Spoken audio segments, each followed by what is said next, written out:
Welcome to minds academy. ఇది మన academy. ఈరోజు ముఖ్యమైన ఆంధ్రప్రదేశ్ కరెంట్ అఫైర్స్ అనేవి గ్రూప్ 1 మరియు గ్రూప్ 2 పర్స్పెక్టివ్లో మనం డిస్కస్ చేసుకుందామండి. సో దానిలో ఫస్ట్ ఇంపార్టెంట్ టాపిక్ ఏంటి అని అంటే, ప్రపంచంలోని 5 క్వాంటమ్ హబ్లలో అమరావతి ఒక క్వాంటమ్ హబ్గా ఉండాలని చెప్పేసి ఆంధ్రప్రదేశ్ ప్రభుత్వం అనేది నిశ్చయించడం జరిగిందనమాట. అంటే ప్రపంచంలోనే డెవలప్ అయ్యే టాప్ 5 క్వాంటమ్ హబ్స్ ఏవైతే ఉంటాయో, క్వాంటమ్ టెక్నాలజీ అనేది కూడా ఒక రకంగా ఎమర్జింగ్ టెక్నాలజీ అండి. సో దానివల్ల ఈ క్వాంటమ్ టెక్నాలజీ వల్ల చాలా చాలా అప్లికేషన్స్ ఉన్నాయన్నమాట ఫ్యూచర్లో. ఇది ఒక రకంగా టెక్నాలజికల్ పవర్ హౌస్ అనమాట ఈ క్వాంటమ్ టెక్నాలజీ అనేది. సో ఈ ఫ్యూచర్ పొటెన్షియల్ని దృష్టిలో పెట్టుకొని అమరావతి అనేది కొత్తగా డెవలప్ అవుతున్నటువంటి ఒక రాజధాని అవటం వల్ల, ఫర్ ఎగ్జాంపుల్ ఇప్పుడు హైదరాబాద్ చూసుకుంటే అది ఒక రకంగా ఐటీ క్యాపిటల్ అనమాట. అండ్ అలాగే అప్పట్లో ఎప్పుడైతే హైదరాబాద్ డెవలప్ చేస్తున్నారో అప్పుడు హైదరాబాద్ అనేది అప్పుడు పర్టికులర్గా ఈ ఐటీ టెక్నాలజీ అనేది ఒక రకంగా ఎమర్జింగ్ టెక్నాలజీ అనమాట, చాలా ఎక్కువ పొటెన్షియల్ ఉన్న టెక్నాలజీ. సో హైదరాబాద్ని ఐటీ క్యాపిటల్గా చేయటం వల్ల ఈరోజు మనం చూస్తూనే ఉన్నాం Hyderabad growth and development. So అదేవిధంగా సిమిలర్గా అమరావతిని కూడా ఈ ప్రపంచంలోని 5 క్వాంటమ్ హబ్లు తీసుకుంటే ఆ 5 క్వాంటమ్ హబ్లలో అమరావతి, ఆంధ్రప్రదేశ్ రాజధాని అమరావతి ఒక క్వాంటమ్ హబ్ లాగా ఉండాలి అనే ఉద్దేశంతో ఈ క్వాంటమ్ వ్యాలీ ప్రాజెక్ట్ అనేది ఆంధ్రప్రదేశ్ రాజధాని అమరావతిలో ఆగస్ట్ 2025న అనౌన్స్ చేయడం జరిగింది చంద్రబాబు నాయుడు గారు. సో ముఖ్యంగా మనం ఇక్కడ దీని గురించి మాట్లాడుకుంటే, కంప్లీట్గా దేశంలోనే మొట్టమొదటిసారిగా ఈ క్వాంటమ్ టెక్నాలజీ టెస్ట్ బెడ్ అనేది ఫస్ట్ టైం ఇండియాలో ఆంధ్రప్రదేశ్ రాజధాని అమరావతిలో ఏర్పాటు చేస్తున్నారండి. అది చాలా చాలా ఇంపార్టెంట్ అనమాట, మనం గుర్తుపెట్టుకోవాల్సిన అవసరం ఉంది. అయితే ఒక విషయం మనం ఇక్కడ అర్థం చేసుకోవాలి, అదేంటంటే ఈ నెల అంటే ఏప్రిల్ 14న ఇది ఇంటర్నేషనల్ క్వాంటమ్ టెక్నాలజీ డే అనమాట. సో ఈ ఇంటర్నేషనల్ క్వాంటమ్ టెక్నాలజీ డేని పురస్కరించుకొని మొట్టమొదటిసారిగా ఆంధ్రప్రదేశ్ రాజధాని అమరావతిలో ఈ క్వాంటమ్ కంప్యూటర్ టెస్టింగ్ రిఫరెన్స్ ఫెసిలిటీని chief minister Chandrababu Naidu garu start చేయబోతున్నారనమాట. ఎక్కడ స్టార్ట్ చేయబోతున్నారు అంటే, అమరావతికి దగ్గరలో ఉద్దండరాయునిపాలెం, ఈ ఉద్దండరాయునిపాలెం అనే ఒక ప్లేస్లో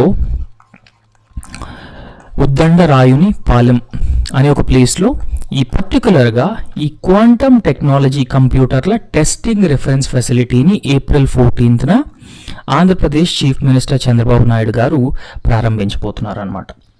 అండ్ ఈ క్వాంటమ్ వ్యాలీ అనేది ఆంధ్రప్రదేశ్ రాజధాని అమరావతిలో ఎస్టాబ్లిష్ చేశారు. అండ్ దాదాపు ఈ ఉద్దండరాయునిపాలెం, అమరావతికి దగ్గరలో ఉన్నటువంటి ఉద్దండరాయునిపాలెం వద్ద దాదాపుగా 50 ఎకరాలలో, సో 50 ఎకరాల్లో ఈ క్వాంటమ్ వ్యాలీ అనేది ఏర్పాటు అవబోతుందన్నమాట. అయితే దీని గురించి కొన్ని ముఖ్య విషయాల్ని మనం ఒకసారి చూస్తే, మనకు ఆల్రెడీ ప్లాన్స్ ఉన్నాయి. అదేంటంటే ఏపీ రాజధాని అమరావతిని ప్రపంచ స్థాయి క్వాంటమ్ హబ్గా తీర్చిదిద్దాలి, ఇది ఒక లక్ష్యం అనమాట. అండ్ దీంతో పాటు ప్రపంచంలోనే మొదటి 5 క్వాంటమ్ హబ్లలో అమరావతి ఒక క్వాంటమ్ హబ్గా ఉండాలి, ఇది కూడా ఆంధ్రప్రదేశ్ లక్ష్యం అనమాట. అండ్ దీనిలో భాగంగానే దేశంలోనే అంటే ఇండియాలోనే మొట్టమొదటిసారిగా ఈ క్వాంటమ్ హార్డ్వేర్ టెస్ట్ బెడ్లు ఏవైతే ఉన్నాయో, అంటే ఈ క్వాంటమ్ టెక్నాలజీని టెస్ట్ చేయటం కోసం ఆ టెస్ట్ చేసిన క్వాంటమ్ టెక్నాలజీస్ని ఈ స్టార్టప్స్ ఏవైతే ఉన్నాయో, స్టార్టప్స్ కానీ లేదంటే ఇన్నోవేటర్స్ కానీ వాటిపైన మోర్ ఎక్స్పెరిమెంట్స్ చేయటం కోసం ఇండియాలోనే మొట్టమొదటి క్వాంటమ్ హార్డ్వేర్ టెస్ట్ బెడ్లు అనేవి అమరావతిలోని SRM యూనివర్సిటీలో ఒకటి, అండ్ అదేవిధంగా అమరావతిలోని మేధా టవర్స్లో ఎస్టాబ్లిష్ చేయబోతున్నారనమాట. రైట్, సో చాలా చాలా ఇంపార్టెంట్ అండి ఇది. సో ఫర్ ఎగ్జాంపుల్ ఇక్కడ అమరావతిలో ఉన్నటువంటి SRM యూనివర్సిటీలో ఏర్పాటు చేసే ఈ క్వాంటమ్ హార్డ్వేర్ టెస్ట్ బెడ్ ఏదైతే ఉందో, ఆ క్వాంటమ్ కంప్యూటర్ ఏదైతే ఉందో దానికి పేరు అమరావతి 1S అనమాట. సో దీనికి పెట్టిన పేరు అమరావతి 1S అండి, అది మనం గుర్తుపెట్టుకోవాల్సిన అవసరం ఉంది. అండ్ దాంతోపాటు ఇంకొక క్వాంటమ్ కంప్యూటర్ని ఎక్కడ ఎస్టాబ్లిష్ చేస్తున్నారు అంటే అది అమరావతిలోనే మేధా టవర్స్లో ఏర్పాటు చేస్తున్నారు. దీనికి పెట్టిన పేరు ఏంటి అని అంటే అమరావతి 1Q అనమాట. అమరావతి 1Q. ఇలాగా 2 క్వాంటమ్ కంప్యూటర్లని 2 ప్లేసెస్లో అమరావతిలోని ఏర్పాటు చేస్తున్నారు. దేనిలో భాగంగా అంటే ఈ క్వాంటమ్ హార్డ్వేర్ టెస్ట్ బెడ్ ఫెసిలిటీలో భాగంగా మొట్టమొదటిసారిగా ఇండియాలో అమరావతిలో ఏర్పాటు చేస్తున్నారు అనమాట. అండ్ దాంతోపాటు కంప్లీట్గా దీన్ని ఏమని పిలుస్తారంటే ఇండియన్ క్వాంటమ్ రెఫరెన్స్ ఫెసిలిటీ అని పిలుస్తారనమాట. ఈ క్వాంటమ్ హార్డ్వేర్ టెస్ట్ బెడ్లు ఏవైతే ఏర్పాటు చేస్తున్నారో అమరావతిలో దాన్ని ఏమని పిలుస్తారంటే భారత్ క్వాంటమ్ రెఫరెన్స్ ఫెసిలిటీస్గా వ్యవహరిస్తున్నారు. అయితే ఇక్కడ ఒక విషయాన్ని మనం అర్థం చేసుకోవాలి. ఈ 2 క్వాంటమ్ కంప్యూటర్స్ ఏవైతే ఉన్నాయో, ఒకటి అమరావతిలోని SRM యూనివర్సిటీలో, 2 అమరావతిలోని మేధా టవర్స్లో ఎస్టాబ్లిష్ చేయబోతున్నారు. ఈ 2 క్వాంటమ్ కంప్యూటర్స్ కూడా చిన్న క్వాంటమ్ కంప్యూటర్స్ అయినప్పటికీ వీటిని 2 చోట్ల ఎస్టాబ్లిష్ చేసే ఈ కంప్యూటర్స్ ఏవైతే ఉన్నాయో వాటిని పూర్తిగా స్వదేశీ పరిజ్ఞానంతో రూపొందించిన కంప్యూటర్స్ అన్నమాట. సో ఈ విషయాన్ని మనం గుర్తుపెట్టుకోవాలి. అన్నిట్లోని ముఖ్యమైన విషయం ఏంటంటే ఈ ఏప్రిల్ 1 ఈ ప్రపంచ క్వాంటమ్ దినోత్సవాన్ని మనం గుర్తుపెట్టుకోవాల్సిన అవసరం ఉంది. అండ్ అమరావతిలో క్వాంటమ్ వ్యాలీని ఏర్పాటు చేస్తున్నారనే విషయాన్ని గుర్తుపెట్టుకోవాలి. అండ్ అమరావతిలో ఎన్ని చోట్ల క్వాంటమ్ కంప్యూటర్స్ని ఎస్టాబ్లిష్ చేస్తున్నారు అనే విషయాన్ని కూడా గుర్తుపెట్టుకోవాలి. ఒకటి SRM యూనివర్సిటీలో, 2 మేధా టవర్స్లో. SRM యూనివర్సిటీలో ఉన్నటువంటి క్వాంటమ్ కంప్యూటర్ పేరు అమరావతి 1S అండ్ మేధా టవర్స్లో ఉన్నటువంటి క్వాంటమ్ కంప్యూటర్ పేరు అమరావతి 1Q. సో ఇది పర్టికులర్గా దీన్ని ఏమని పిలుస్తారు అంటే భారత్ క్వాంటమ్ రిఫరెన్స్ ఫెసిలిటీస్గా పిలుస్తారనమాట. సో ఇది చాలా important. So next important topic ఏంటి అంటే ఏపీలో రీసెంట్గా క్యాబినెట్ 6 జోన్లు అండ్ 2 మల్టీ జోన్లు అనౌన్స్ చేయడం జరిగింది. సో ఇది ఎప్పుడు అనౌన్స్ చేశారు అని అంటే ఏప్రిల్, ఇది ఎగ్జాక్ట్గా ఏప్రిల్ 10న ఏపీ క్యాబినెట్ దీనికి నిర్ణయం తీసుకోవడం జరిగింది. అంటే ఏపీలో దాదాపుగా 6 జోన్లు అండ్ 2 మల్టీ జోన్లు ఏర్పాటు చేస్తామని చెప్పేసి. సో దీనిలో ముందుగా ఏమైందంటే పబ్లిక్ ఎంప్లాయ్మెంట్ ఆర్డర్ 1975 అనేది ఉండేదన్నమాట. సో ఈ పబ్లిక్ ఎంప్లాయ్మెంట్ ఆర్డర్ 1975 ప్రకారం ఆంధ్రప్రదేశ్లో దాదాపుగా 4 జోన్లు ఉండేవన్నమాట. అయితే ఈ జోనల్ నిబంధనలు ఏవైతే ఉన్నాయో ఆ పబ్లిక్ ఎంప్లాయ్మెంట్ ఆర్డర్ 1975 ప్రకారం ఈ జోనల్ నిబంధనల్ని ఆల్రెడీ కేంద్ర ప్రభుత్వం సవరించడం జరిగింది.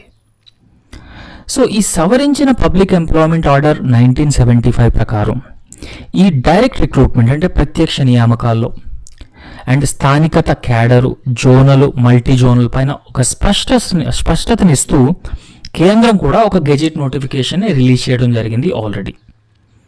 సో ఈ గెజెట్ నోటిఫికేషన్ ప్రకారం దాదాపు 26 జిల్లాల్లో, ఆంధ్రప్రదేశ్లో 26 జిల్లాల్లో మొత్తం 6 జోన్లుగా ప్రకటించింది.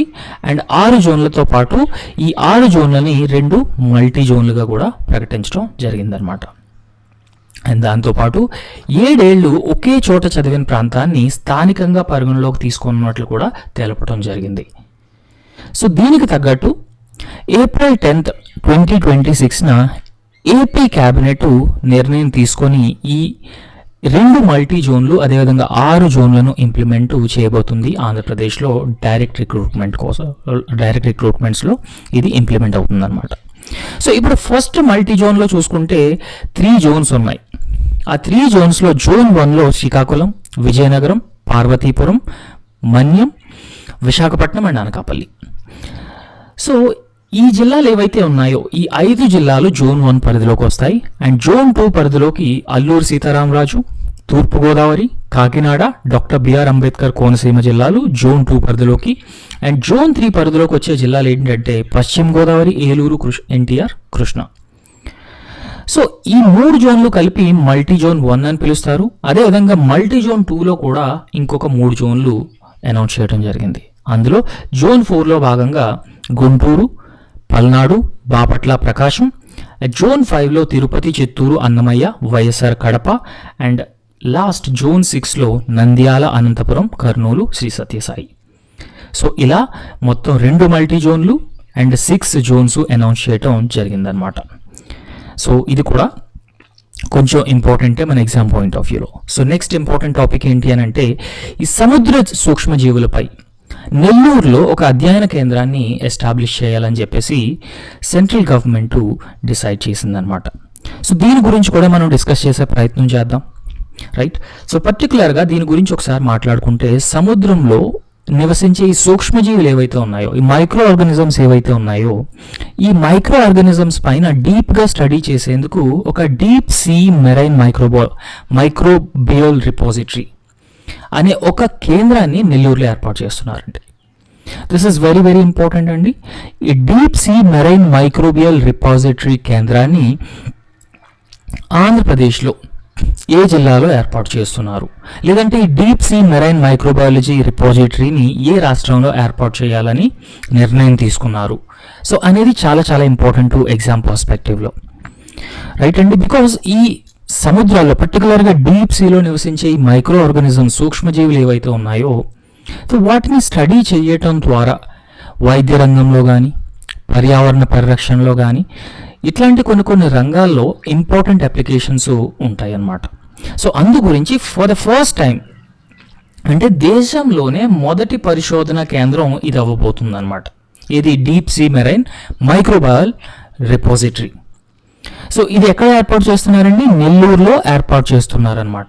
ఇది ఏం చేస్తుందండి? సముద్రాల్లో నివసించే సూక్ష్మజీవుల పైన అధ్యయనం చేస్తుందన్నమాట. సో ఇక్కడ నెల్లూరులో ఏర్పాటు చేస్తున్నట్లు ఎవరు చెప్పడం జరిగిందంటే national institute of ocean technology director Balaji Ramakrishnan గారు చెప్పడం జరిగిందనమాట. సో ఈ డీప్ సీ మెరైన్ మైక్రోబయల్ రిపోజిటరీని ఏర్పాటు చేస్తే నెల్లూరులో ఇది దేశంలోనే మొదటి పరిశోధన కేంద్రం అవుతుందని చెప్పడం కూడా జరిగిందనమాట.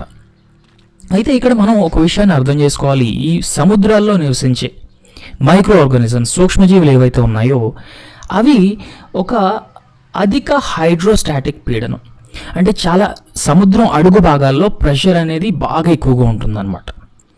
సో ఈ ఎక్స్ట్రీమ్ కండిషన్స్లో ఈ మైక్రో ఆర్గానిజమ్స్ ఎలా సస్టైన్ అవుతున్నాయి రెండు.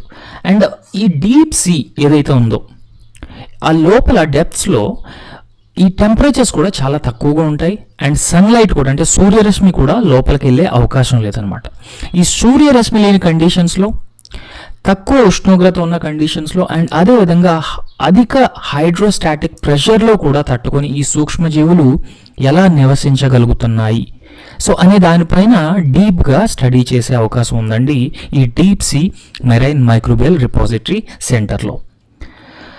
సో ఈ స్టడీ వల్ల ఏమవుతుందంటే వైద్య రంగంలోని, పారిశ్రామిక రంగంలోని అదేవిధంగా పర్యావరణ రంగంలో కూడా కొన్ని ఇంపార్టెంట్ అప్లికేషన్స్ మనకి కలిగే అవకాశం ఉంది వీటిని స్టడీ చేసిన తర్వాత. ఎందుకంటే ఇవి ఒక విస్తృత శ్రేణి మూలక సమ్మేళనాలను ఉత్పత్తి చేస్తాయి అన్నమాట.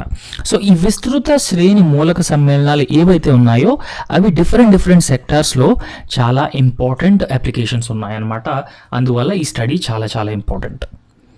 అండ్ ఇంకొక విషయం ఏంటి అని అంటే ఈ నెల్లూరులో ఏర్పాటు చేయబోయే ఈ కేంద్రం ఏదైతే ఉందో సో ఈ కేంద్రంలో శాస్త్రవేత్తలు పారిశ్రామిక, బయోమెడికల్ అండ్ అదేవిధంగా వైద్య పరిణామాలకు సంబంధించి కంప్లీట్గా ఈ డీప్ సీ సూక్ష్మజీవులు ఏవైతే ఉన్నాయో ఆ డీప్ సీ సూక్ష్మజీవుల పైన డీటెయిల్డ్గా ఇన్డెప్త్ అధ్యయనం చేస్తారనమాట. అండ్ ఇంకొక విషయం ఏంటంటే ఈ సముద్ర జలాల నుంచి ఈ సూక్ష్మజీవుల్ని వేరు చేసి వాటిని నిల్వ చేయడానికి క్రయో ఫ్రీజర్లు. ఈ క్రయో ఫ్రీజర్లు అని అంటే ఏంటి అంటే సో చాలా తక్కువ టెంపరేచర్లో ఈ సూక్ష్మజీవుల్ని ఒక ఫ్రీజర్లో పెట్టడం జరుగుతుంది అనమాట. క్రయో ఫ్రీజర్లు అంటే అరౌండ్ లైక్ -180 degrees ఆ రేంజ్లో ఉంటుందండి. -180 degrees ఆ రేంజ్లో క్రయో ఫ్రీజర్లో పెట్టి సో వాటిని అధ్యయనం చేస్తారనమాట. అండ్ అదేవిధంగా ఈ అధ్యయన ఫలితాలు ఏవైతే ఉన్నాయో ఆ ఫలితాలతో రూపొందించే డాక్యుమెంట్లతో స్టార్టప్లు, వాణిజ్య ఉత్పత్తులు తయారు చేసే వారికి అందిస్తారు. అండ్ దానివల్ల ప్రతి ఒక్కరూ కూడా లాభపడటానికి ఛాన్స్ ఉంది అనే ఉద్దేశంతో ఈ deep sea marine microbial repository కేంద్రం ఏదైతే ఉందో దాన్ని నెల్లూరులో ఏర్పాటు చేయబోతున్నారనమాట. సో దట్స్ ఆల్ అండి. Thank you so much. Please subscribe our YouTube channel and like the video. Thank you.